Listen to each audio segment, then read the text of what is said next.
Okay, thanks everyone for taking time out of your busy week to join us this evening for this candid conversation for the federal election with Aboriginal women candidates. We know everyone is very busy, particularly the candidates out there, so we really appreciate them taking time out for this webinar. My name is Kat Henaway. I am a descendant of the Mariam and Merle peoples of the Torres Strait Islands. I'm also founder of Politics in Colour, and this is a business that amplifies politicians and candidates of colour, and we are all about increasing cultural diversity in politics. I'll start by acknowledging that we are all gathering on Aboriginal land today and pay respects to the elders past, present and emerging, acknowledging them as the traditional custodians of knowledge for this land. I further acknowledge the traditional owners of the country where you are all joining us from, and pay respects to your elders, past, present and future. I'm coming to you from Bidjigal country here in Eora Nation, Kensington in Sydney. If you'd like to pop in the chat which country you're all dialing in from, that would be great. Sponsoring us tonight is Deadly Politics, which is an online platform which is run by Aboriginal man Warren Roberts, who is with us here this evening. He's co-facilitating this event with me. Warren is a proud Thangari and Bundjalung man who has extensive experience working with Aboriginal and Torres Strait Islander communities for NGOs, universities, as well as local, state and federal government. In his early career, Warren was a research officer for the New South Wales Upper House President in the Parliament of New South Wales. In 2010, he was the National Union of Students National Indigenous Officer and was campaign coordinator of the National Indigenous Students Equal Education, Equal Representation campaign. He is also founder of a company called Yarn Australia, which started in Sydney in 2017. In 2012, Warren launched Deadly Politics, which is an online political advocacy platform for Aboriginal and Torres Strait Islander people. Currently, Warren is coordinator for the Redfern Waterloo Aboriginal Affordable Housing Campaign Alliance of Aboriginal community-controlled organisations and allies. Politics actually runs in Warren's family because his auntie, an Aboriginal councillor called Patricia Dixon, was the first Aboriginal woman to get elected to local government in New South Wales, and that was in 1983. And she was also the first Aboriginal woman federal candidate for the Australian Labor Party here in New South Wales. So Warren has had a lot of experience campaigning for his auntie. Okay, over to you, Warren. Thanks, Kat. Dorinda Cox is a Yamaji Noongar woman with a strong record of working for social justice in her community, locally, globally and nationally. She is the mother of 2 daughters and a small business owner. Dorinda has over 20 years experience working in government and non-government sectors and has made significant contributions in policy and advocacy in areas of domestic violence, child protection and Aboriginal justice. Dorinda worked in the non-government and government sectors and was an Australian government representative on several delegations on gender equality at the United Nations Commission for the Status of Women in New York, at the Asia Pacific Economic Cooperation in Peru, and also UN Economic and Social Commission for Asia and the Pacific in Thailand. In 2013, Dorinda started her own business, Inspired Change Consulting Group, to advise government bodies and departments on social issues, policy and advocacy work.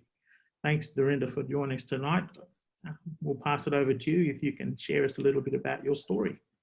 Thanks, Warren, and thanks everyone for joining us. Can I add my acknowledgement of country as well? I'm joining you from Boorloo in Perth on the West Coast, and I want to acknowledge that this is the land of the Whadjuk Noongar people. It always was and always will be Aboriginal land. I pay my respects to their elders past, present and their emerging leaders. and that this land was never ceded. We still have no treaties in this country with the First Peoples, and we continue to fight for First Nations justice in this country. And it's something that I'm really proud of our party taking to the federal election in order to enshrine truth, treaty and voice into the next parliament, and making sure that we create that pathway for our future generations. So thank you so much. I suppose my career to politics, and Warren did outline some of that in my bio, started very much so when I joined WA Police as a young 17-year-old cadet. And I thought that this would be a great game changer for me, but unfortunately it wasn't. And I went into an institution where I didn't, or had very little power to make any change. And so I was quite naive as a young person and thought that I could change the world. Unfortunately, I came out the other end a good 8.5 years later with a lot more knowledge, but a lot more passion for my people to make change. And what I saw in the justice system, I think really changed my life and changed my perspective of the world. I grew up in social housing and in the poverty line, and so I understand the struggles of our mob and our families in particular, who come from stolen generations. My family, my mother's family, are from 5 generations of the stolen generation. We can still continue to battle intergenerational trauma in our communities. I went on to work in many government departments at many levels, from senior leadership right through to administrative frontline services. As Warren said, I was a UN rep, and that was in 2013, and I took my 4-month-old baby across to the US and with my partner, and had my first glimpse into a political arena. And I learned a lot being part of an NGO, a delegation to the US. I learnt about diplomacy. I learnt about engagement with high-level politicians and ministers, and it was my first taste of that. But I really wanted to learn from that experience and bring home to my people what I learnt from that and how I could use that as a platform.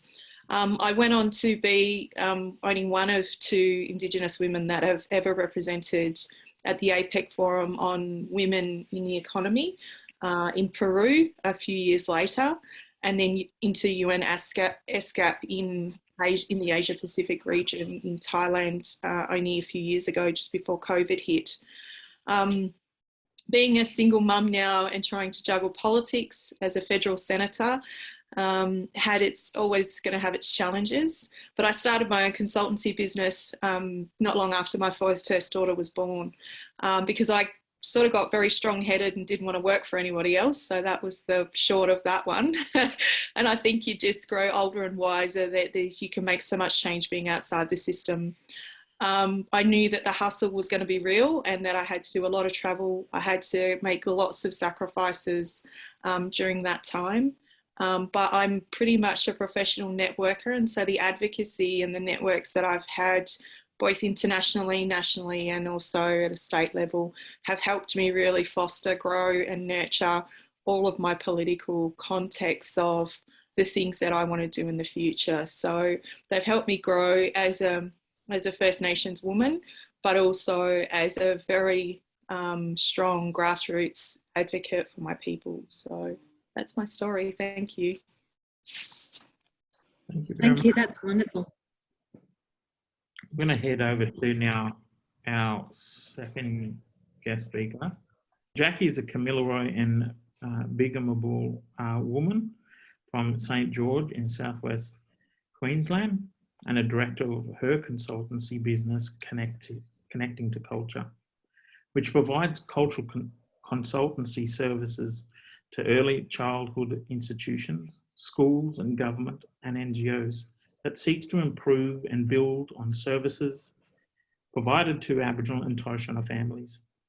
Prior to this, Jackie worked at Melbourne University, where she implemented the first 1000 Days Australia program in 2018 to 2019. Jackie is a World Forum Foundation global leader from young children and also a director of the Kubara Kindergarten and Pre-Prep Aboriginal and Torres Strait Islander Cooperation Board.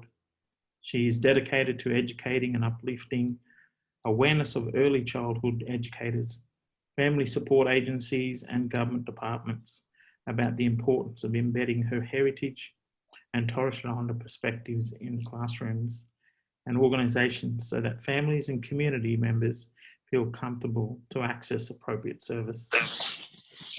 Thanks, Jackie, for joining us. Please share us a little about your story. So I suppose I do come from St George in southwest Queensland, and I'll always call that home. Although I have travelled a lot over my time, and I've lived in a lot of communities throughout Australia. So with my husband and my 4 children, we've lived in places like Jabiru in the Northern Territory. We've lived on Groote Eylandt. We lived in Tabatha over in WA for a little while, and we lived in Perth up at Kalamunda as well for a while. So that sort of then took us to Townsville, where my 4 children got to go to school in Townsville, and I suppose it opened my eyes to Torres Strait Islander people because, you know, coming from a small town, being very light-skinned, being known as being an Aboriginal person in my hometown because everybody knows this. But, you know, when you get out of your hometowns, it's always a challenge to have these conversations with people around the colour of my skin and my fairness and you know, just having the heart that I do for my culture and for my people.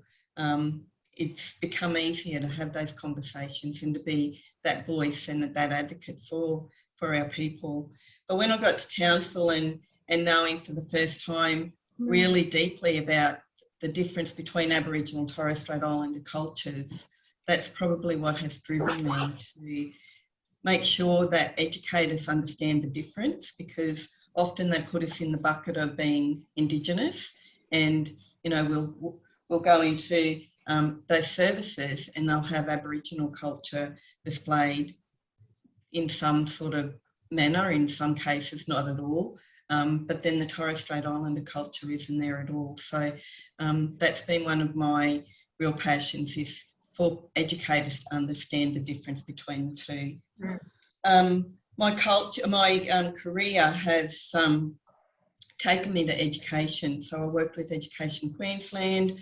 I've worked in community with not-for-profit organisations and NGOs. I've also worked with the University of Melbourne.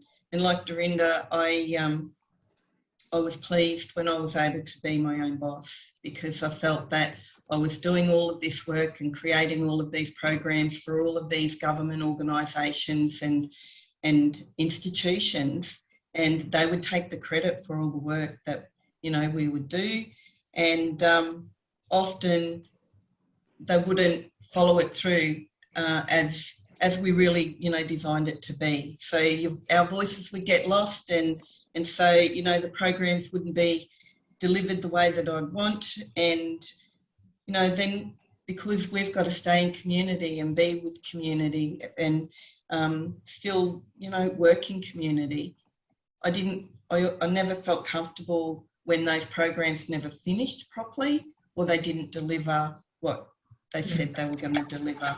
So that was one of the things. Like, now I can be the voice. I'm my own boss, and if I see it, I'll call it. If, you know, educators, if they say that, oh, we're a little bit worried about doing or embedding Aboriginal and Torres Strait Islander perspectives because I'm worried I'll get it wrong, I can actually say to them now, it's okay to get it wrong, but it's not okay to do nothing. So, you know, I'm one of those people that will just call it as it is. And I suppose my life experience has really helped me to have that voice and to speak it as it is. I've been a part of the Global Leaders, which is a part of the World Forum Foundation. So I became a global leader, but then I was a coordinator as well for the Indigenous Global Leaders for 2 years. So I was lucky enough to be the coordinator for global leaders from different parts of the world. So I had people from Canada, American Indian, global leaders, and other leaders from around the world. So I just feel really blessed that I've been able to do that, because it actually opened my eyes to the fact that Indigenous people from around the world have actually experienced colonisation like we have in Australia, and they don't have their voices, and they don't have the confidence to speak up and stand up either. So it was really good to be able to be a part of that. And I suppose the reason that I've come into politics is being a part of the Australian Rural Leadership Program for the last 2 years, so with the Australian Rural Leadership Foundation. So again, that tested me, and it was something that I learned a lot. It gave me the opportunity to learn a lot about myself, and it gave me the opportunity to actually, I suppose, promote and advocate for Aboriginal and Torres Strait Islander people with farmers and agriculturalists and people from government and people that lived on the land. So because I'm so passionate about my connection to country, my connection to my family and my people, I just needed to get an understanding of why farmers and agriculturalists don't always have respect for our country and are quite comfortable in getting rid of or destroying our significant areas and, our culture in a lot of cases. So being with 26 non-Indigenous people and being one of two, I was an Aboriginal woman and there was a Torres Strait Islander man. So it was really difficult to be in that space sometimes, just to hear them speak about and not have respect or even know. I think it was that thing around the not knowing. So it gave me a couple of years to sort of break down some of those barriers. So I have to say the experience of being an Australian rural leadership leader has brought me to this place, because 12 months ago I sat in the agriculture, mines and energy space where David Littleproud and Barnaby Joyce sit, and they're two of the politicians that actually, I'm going to say, they've stuffed our river system, and they've allowed people to take water without paying for it and just to take it just because. And I suppose one of the things that I want to say as a senator or a candidate is that that's not okay. And we need cultural rights to our waters, and we need to have voices or consultation with Aboriginal people when it comes to our country and our significant areas. My dad has been an advocate for the river and our culture, and he's been a custodian of our place for all of his life. And so I suppose now it's my time to step up and support him. So that's why I didn't like sitting in that space listening to a non-Indigenous man talk about his leadership journey and being an advisor to the government about the cashless card being introduced into the communities, and I just thought that's not okay. I need to be a voice in this space. So here I am. Thank you. Thanks, Jackie, for coming along and sharing your story. We'll now head over to our third guest speaker, Trish Frail. Trish is an Aboriginal businesswoman, and Trish Frail has a long history of working locally, statewide, nationally and globally in social justice areas and community services. She specialises in domestic violence, homelessness, community development, as well as small business. When her local council decided to build a nuclear waste dump in Brewarrina, she started a campaign called No Bunda Bunda on Namberland to prevent the transportation and dumping of nuclear waste in her community. As a result of the success of that campaign and her widespread support in the community, Trish was recently elected as a councillor to the Brewarrina Shire Council. Trish says, I love my hometown of Brewarrina. And when I was asked to nominate for the Parks region, I thought about it and realised that I'm passionate about issues that affect the people in Parks region. And I can take my passion to the people and get as many votes as possible, aiming to be elected in with a lot of campaigning, with getting a positive name for the Greens. And I welcome Trish to come along and share your story. Thanks a lot, everyone. I apologise because I'm actually on my phone. I'm in a motel and I had the internet and then it's just dropped off, so I had to jump on the phone. So, as I said, yeah, I'm a Nambar woman. I'm from Brewarrina, and I'm currently at Narrabri on Kamilaroi country. So, and I also would like to acknowledge the fact that everybody else is on, you know, on the countries of where they're from. So, I'm a mother of 5. I had my first child when I was 16, and I just went through crap. You know, like you go through domestic violence, you go through the homelessness, you know, you go through everything. And, but you survive.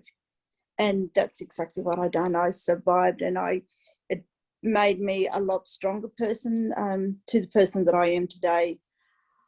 As I said, yeah, I moved back to Bree 15 years ago.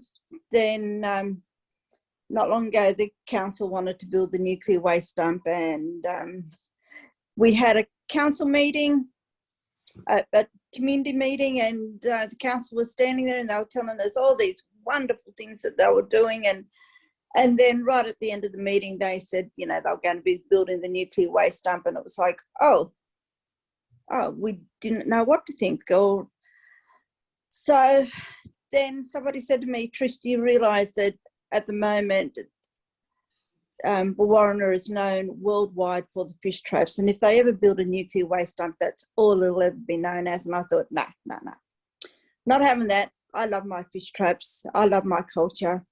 So I started my campaign, and I didn't have a lot of experience in campaigning, and but I done it. And I got a lot of respect out of it, and but more importantly, I educated people about what nuclear was, including educating myself. I then I wasn't too happy with what was happening at council, and you know, trying to sneak in the bloody nuclear waste was one thing. And so I thought, right, I'm going to run for council, and I got in, and there's been a few things happening which I am really, really glad of. Then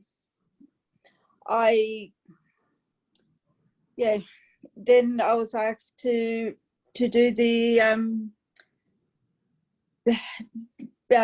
be the Greens member for the Parks region, and I thought, yeah, all right, I can do that.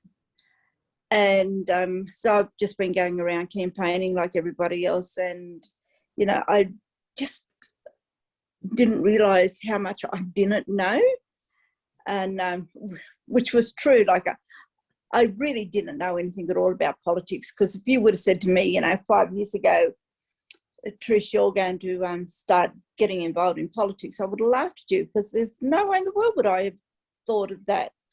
But gee, I'm enjoying it. I really am. And as I said, I'm learning a lot.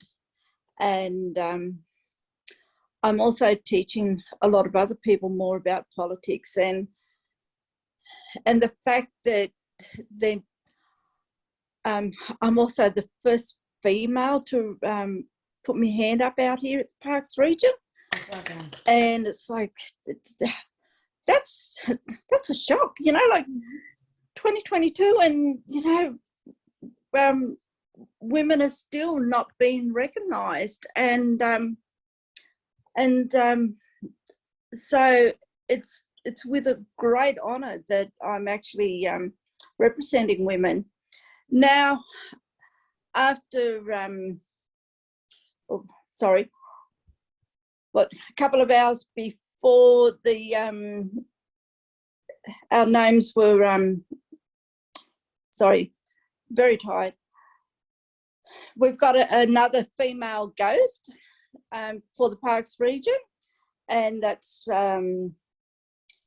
from Pauline Hanson's party, and this lady actually lives in Sydney. She doesn't have anything at all to do with parks, and so as far as I'm concerned, I'm still the only female out here standing up representing women. And it's been really, really good, because I've actually been trying to push women's issues through, and especially about our wages, because of the fact that we as women are earning less than males, and especially we're working in the social welfare sector, we earn 10% less, and so that really needs to be addressed. You know, all the domestic violence that women go through, the homelessness, all our educational issues. So I'm just really enjoying who I am and what I'm doing, and the fact that I'm doing something for our community. So thanks, everyone. Thanks, Trish. Very inspiring story, and congratulations on your efforts so far. Thanks. Our fourth guest speaker is Tabatha Young from the Labor Party in Queensland. She's running for the seat of Bonna, I believe. Tabatha Young is a fierce advocate for equality, for equal opportunity and equal access to essential services in the Bonna community. As an Aboriginal woman, Tabatha has spent her entire career ensuring a level playing field for all in the justice system, and that community understands their rights, particularly for community women and families who are facing domestic violence and child protection system. As a local mum, in Bonna, Tabatha made the decision to run as she feels it is time for change in her community.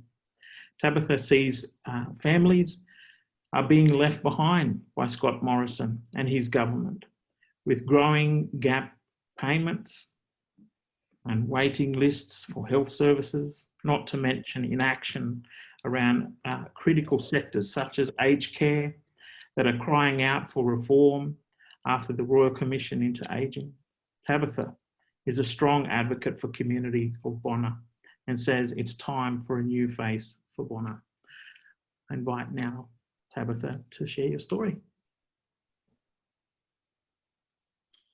Hi everyone. I'll just acknowledge the traditional owners of the land that I'm sitting on, and that's the Quandamooka people here on the bay side of Brisbane. And I'll acknowledge our elders past, present and emerging.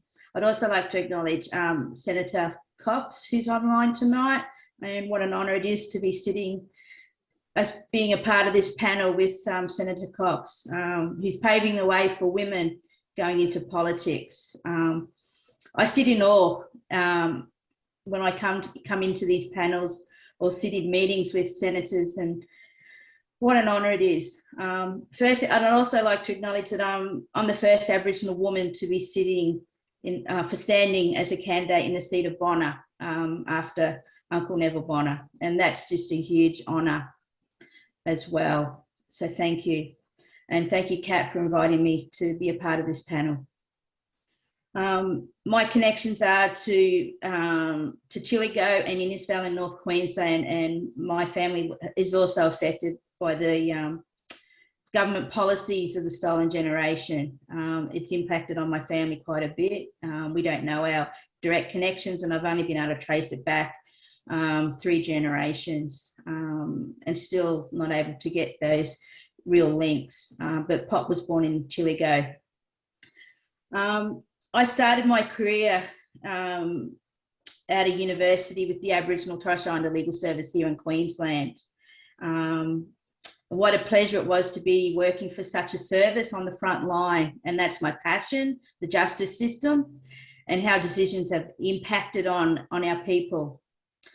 I started working with the lawyers in the crime, and then I went over and did social work stuff in the prisons doing the parole applications. And boy, wasn't that interesting seeing how decisions are made and impact on mob when they want to get parole. It was absolutely disgusting. And you can see why our brothers and sisters have had enough when they're incarcerated. The system just needs a total overhaul.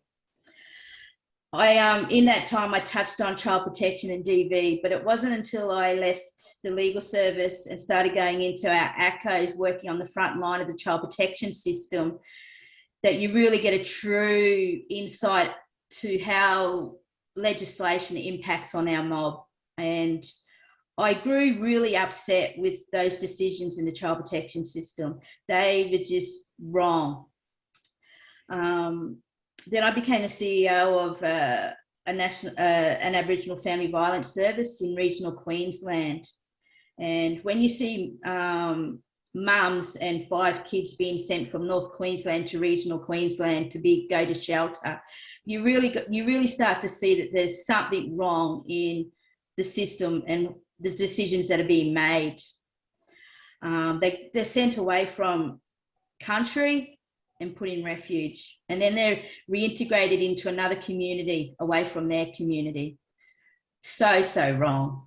I then started seeing the true impact of the housing crisis, and as some of my campaign team are online tonight, I've campaigned on the fact that it's more than just a housing crisis, and the impact on our families are not where they're being prevented from being reunified because there's no housing for them to tick that box. They've addressed that child protection concern.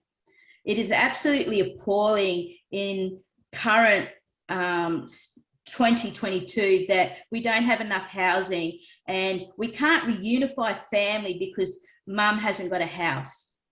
So there we go. In Queensland, we have a 2-year. You get your kids removed. If you haven't addressed those child protection concerns in 2 years, then they go long term. Well, what happens if you haven't got a house? Does that mean that you lose your kids for life? No one can answer those questions, but that's what's impacting on our community, our Aboriginal community, and it is disgusting to think that that's what's happening. When I started seeing families living in tents and based on racism also, they can't get accommodation or housing in regional Queensland, I made a decision to join the Australian Labor Party. And I want change. I want housing. And we want more than just housing in cities. We need housing in rural Australia because that's where we've got problems. We don't have services either to address child protection concerns in rural Australia. And we need a housing and we want our families reunified. So I joined the Australian Labor Party and I got my first newsletter, and I then applied through the expression of interest for the seat of Bonnor. I never expected to be endorsed as their candidate because I was new to the party. But I went through the process and I kept saying to my parents, we'll just see what happens. And each step of the way I was getting. And then finally in November, I was endorsed as the Labor candidate for Bonnor. And it's a learning curve. You might as well say I'm a virgin to politics. But what I have going for me and known in community is I'm a strong advocator.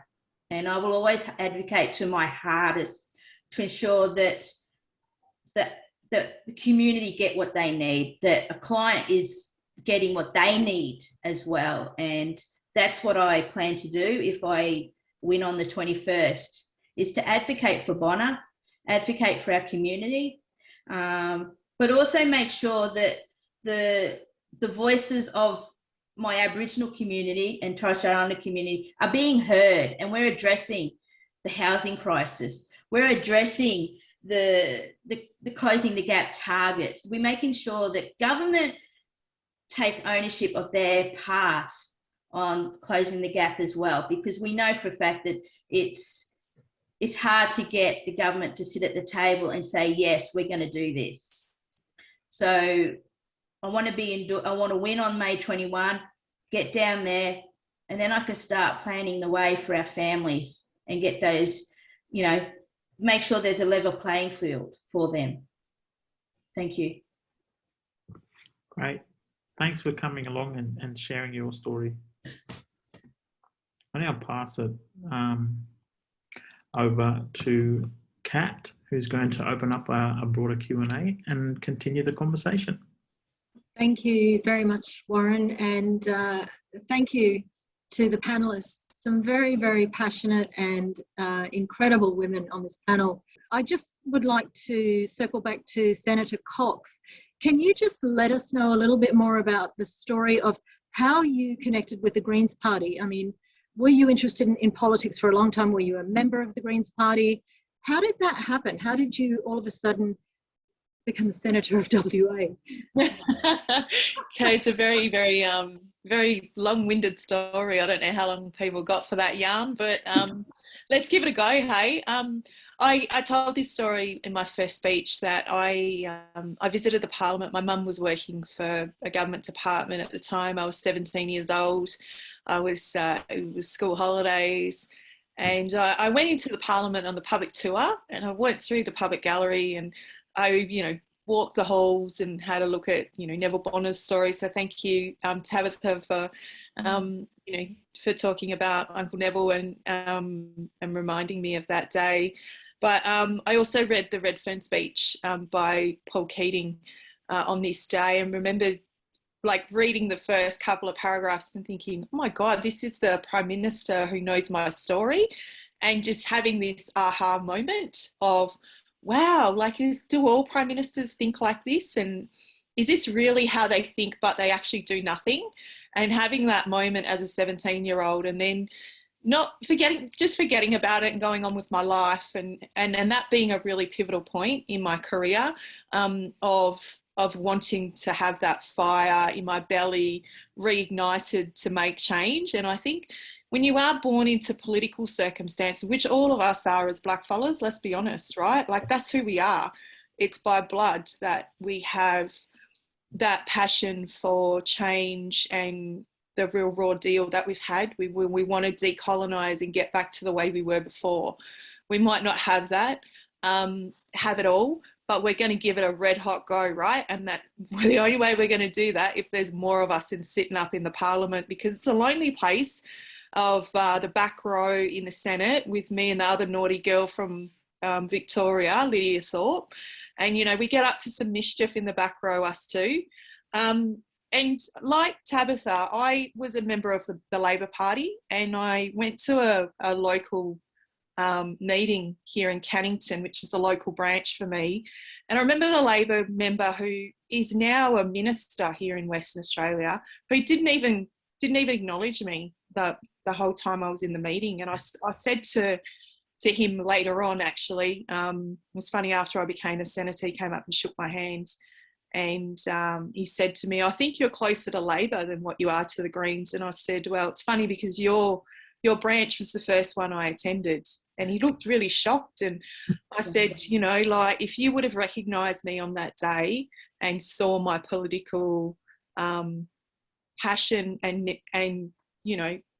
my ability, I probably would have stayed with Labor. But I went and found my political home, which was the Greens. And the reason I did that is because I did a lot of soul searching, and there needed to be a lot of healing in my family through the intergenerational trauma that we had from the stolen generation. But like many of the beautiful, strong women on here, also a history of domestic violence. So being on country, being immersed in culture is what helped with that healing and caring for country and reconnecting to it. So my values very much align with the Greens and the values and the pillars of the Greens, being non-violent and a peace party, making sure that we're fighting for First Nations justice, making sure that we have consensus-making democracy, is all of the things that are part of culture for me. And so coming from a matriarchal position, I really align all of my values with the party. Now, I'm not saying my party's perfect. That's definitely far from it. There are still a few stoushes that we have even in the party room around, you know, like how we present ourselves and the things that we have about understanding that we are the original environmentalists in this country. And so we have to tell our story and own our truth. And so it's a really important conversation. I've run as a candidate 3 times now. So back as far as 2016, I ran in the seat of Jandakot. Very, very outside chance. I was put in a very unwinnable seat. And to be honest, I think that happens to a lot of our mob. We're put in unwinnable seats. We lose a lot of confidence in, you know, getting out there and running campaigns. And like Trish, I think you and I share a lot. We knew nothing about campaigning when we first started and about politics. And you have to learn, right, on your feet and prove yourself in the party that you can do this. And that you have to have every confidence in yourself to be able to do that and to stand in your own skin and say, I know what it likes to fight for my community. I know what it's like to get out there and raise up grassroots voices in the issues that matter to people and the way that we live. And so in 2018, I ran in the seat of Fremantle in the by-election, and again, very outside chance because the MP, Josh Wilson, was caught up in the Section 44 constitutional stuff. And then I got a phone call about, it's nearly 12 months ago, over 12 months ago, nearly 18 months actually, from someone in the party saying, you could be our next senator. And I said, no way, I'm not ready for that. And they said, yeah, be ready because Rachel Seawitt's about to step down. She's going to resign. And I waited for 11 months. And so in my consulting business, I lost about 100 grand. I was living on the bones of my butt, and I'm living at home with my mum and my kids and my partner at the time, just doing it hard, you know, and people don't realise that we don't come from privilege, we don't come from money, where you can just step into those sorts of things, and that you have to do it hard to make some sacrifices to be where you are today, but also not forget where you come from. And I think that's been a really important part of the journey, is that I still go back into community, I still go and help cook dinners and hand out stuff, and still go into Noongar radio and have a yarn with their mob. You know, you might be a federal senator, but it's still who you are, and you can't get away from who you are. It doesn't matter what you do and what title you have at the front of your name. And it's very grounding, isn't it, as well, to go back to family, back on country, and just remind yourself of where you came from. Absolutely. Thank you for sharing that. It's really interesting because I interviewed Lydia Thorpe a couple of years ago, and she said something similar. She started with Labor, or she was a member of Labor, and she was talking to them, and then she happened to be invited to a Greens conference, didn't know anything about it, and she was absolutely captivated by that. And so she switched from Labor to Greens. But yes, really, really interesting. Thank you. Trish, I just wanted to ask you, what on earth is it like running against a ghost? That is the weirdest concept, isn't it? I mean, it really is. And every time we go to a meeting and I meet the other candidates or anything, and we always ask each other, do you know who this person is? You know, like we haven't even really seen a bloody photo of her. So none of us have got any idea of who she is, or other than that she's from Sydney. right. So, but I've since found out that she's actually not very happy with the Pauline Hanson party too. I found that out tonight because they are not supporting her. Mm-hmm. Right. So maybe the ghost will never appear, huh? Yeah. So yeah, it's I'll actually have to sit down and really think about it, and because to me, I just don't even acknowledge it. You know, like as far as I'm concerned, I'm the only female running. So, and I know that's how everybody in the Parks electorate also sees me. You know, they only acknowledge that I am the one. The living, breathing, actual candidate. That's it. That's it. Tabatha, I just wanted to come back to you. Thank you for sharing that incredible story. I'd like to know how you got involved with Labor, because I think you would be very difficult to overlook. I mean, you've got a big, strong, powerful energy and passion. So how did Labor find you, or how did you find Labor? It comes from my dad. And my family have always been Labor supporters. I've always sat in awe of Queensland Labor as a child growing up. I used to love catching up with my local MP, Pat Purcell, back in the days in Bulimba. And I should have joined the Labor Party when I left high school, but I didn't. I've left it until later in life. And I think that was the best decision. I've got a bit of a life experience and learnt the skills of, you know, being an advocator, wanting change. So I decided to join the Labor Party last year. And I think it was the best decision I've made. I don't know, I only know little bits about politics, having to work on the outside and negotiate funding agreements and such, but I think that experience now is going to work in my favour if elected on the 21st. I can go down and do what I've got to do, but the Labor Party was just what I was raised with. Do you have a plan B if God forbid you're not elected in this particular round? What is your next step? Will you continue? Because it would be an absolute shame if you didn't. I will. I've actually signed up, and I'm just waiting on the outcome of the registration to the Pathway to Politics with QUT. I can't wait to get, if I don't get up, then I'm going to spend the time next 3 years building up my skills and working within the party to go for round 2, hopefully. If the Queensland Labor let me, I'll go for round 2 in 4 years' time. Good on you. I'm really happy to hear that, because we need more staunch Indigenous women, more women of colour in politics. And I can already sense that you're going to have a huge impact. You all will. God willing, you all get voted in. Jackie, I just wanted to circle back to you quickly before we open up to the audience. You mentioned that you were locked down at the moment with COVID, or a son with COVID. Have you actually been out there in the community? And if so, what has that been like for you? Yeah, so I'm Weeper, aren't you? a bit nervous. So I'm in Weeper. I didn't mention that I'm in Weeper, and I'm actually on the country of the Almith people up here.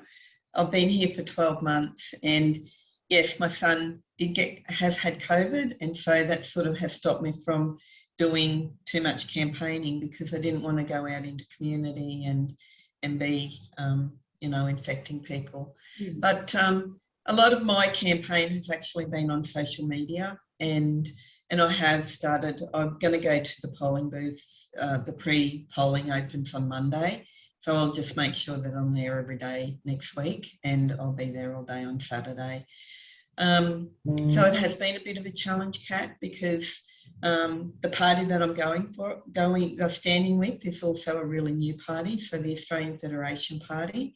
The reason that I aligned myself with them was because I really, their policies and their values just spoke to me, because like Tabatha, my dad was a shearer, and I grew up in a household where Labor was the party that, he voted for. He was one of those ones that he was on strike and he fought, he was in the union all of his life. And when I decided I was going to stand, I had to actually go and let him know that I wasn't going to be standing with Labor, that I was going with this new party. And I actually was a little bit nervous because I didn't know how he would feel about that. And he just said to me, "Bub, you've got to do what you need to do." He said, these people here just don't really know what they're doing. He said, "You just do what you have to do." And I just feel really proud that he's going to be at the polling booth for me on the day of the elections at St. George. So I feel really privileged and proud that I've got family that are behind me. And I've got my brother in Townsville, and because I lived there for 15 years, hopefully people will see my call flukes around and they'll think, "Oh, I better vote for Jackie." So, yeah. Vote one for Jackie.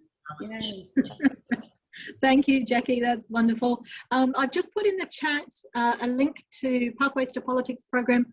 Tabatha mentioned that. It's an incredible program that runs through UNSW, Melbourne University and Queensland University of Technology. They have a couple of intakes per year, and it's a program for women, sometimes 10 weeks, sometimes 3 or 4 modules. But quite a few women I know have gone through the program and they have come out completely different. Like they've come out with rocket fuel in their engines. Hey, Kat, program, yeah. Can I just add that for anyone who aspires to go into politics and you join the Labor Party, we've also got the Emily's List. So I'm an Emily's List candidate, so I'm being mentored by a current sitting politician, Sheena Watt from Victoria. Oh, love Sheena. Yeah, so it's been a great experience. So if you aspire to go into politics, there's support out there for you. Yep, that's a great point. Emily's List is another great one as well to tap. Okay, we're going to open up the microphones, and if anyone has any questions, you can raise your hand or just clear your throat and we'll come to you. Oh, hi, Kat. Hi. Oh, Christine, how are you, love? WA. Yeah, sitting not far from Dorinda at the moment. I just wanted to say you ladies were fantastic, and well done for putting your hand up. Politics is not an easy business to get into, but the fact that you all raised your hand to have a go, Dorinda's already in there doing a great job. But just want to say I really enjoyed hearing your stories tonight, what motivated you to get in, how incredibly proud your families are and your community. And, you know, we always know strong Black women, it's our community. Best, you know, you're the backbone of our community and you're standing up. And I wish you all the very best in your electorates. And we need to have more Aboriginal people in Parliament. So well done. Thanks, Chris. Appreciate that. Hi, Kat. I'm Wendy. Hi, Wendy. And I'm on Tabatha's team in Bonham. And I can't tell you all how grateful I felt when she was finally nominated to run, because we had no one.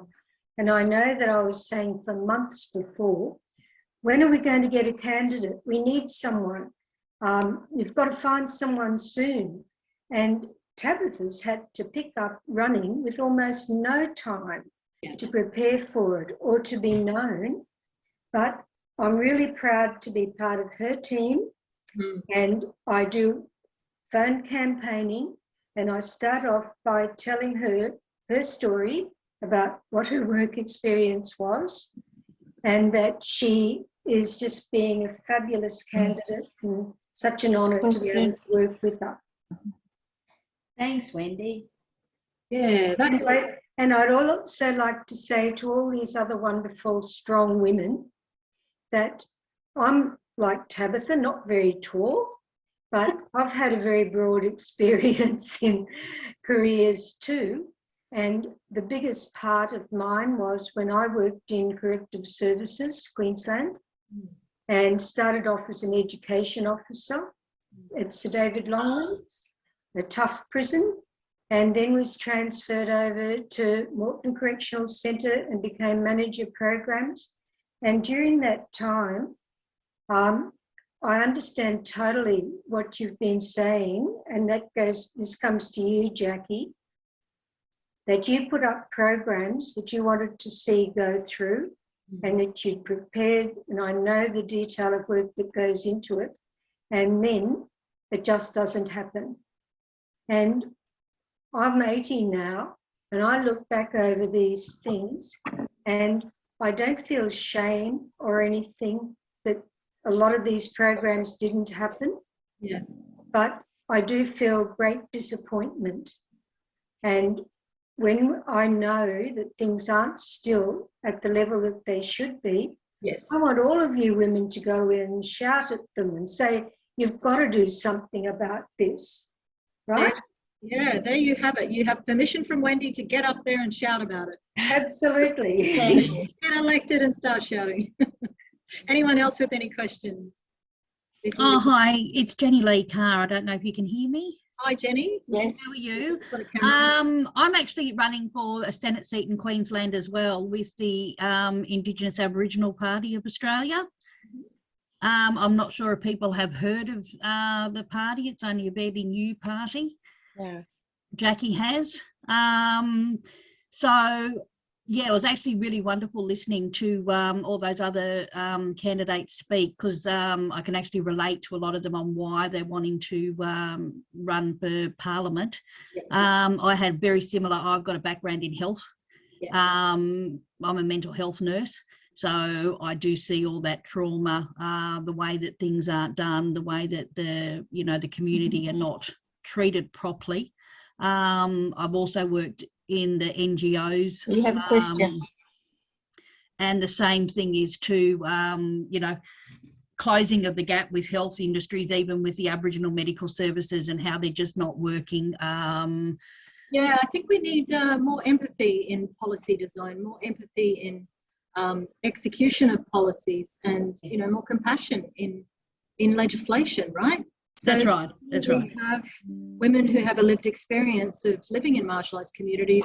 Hopefully, the more we can shape those policies and legislation to really consider, humanitarianism, benevolence, compassion, all of these things that should be innate. But thank you for sharing that, Jackie.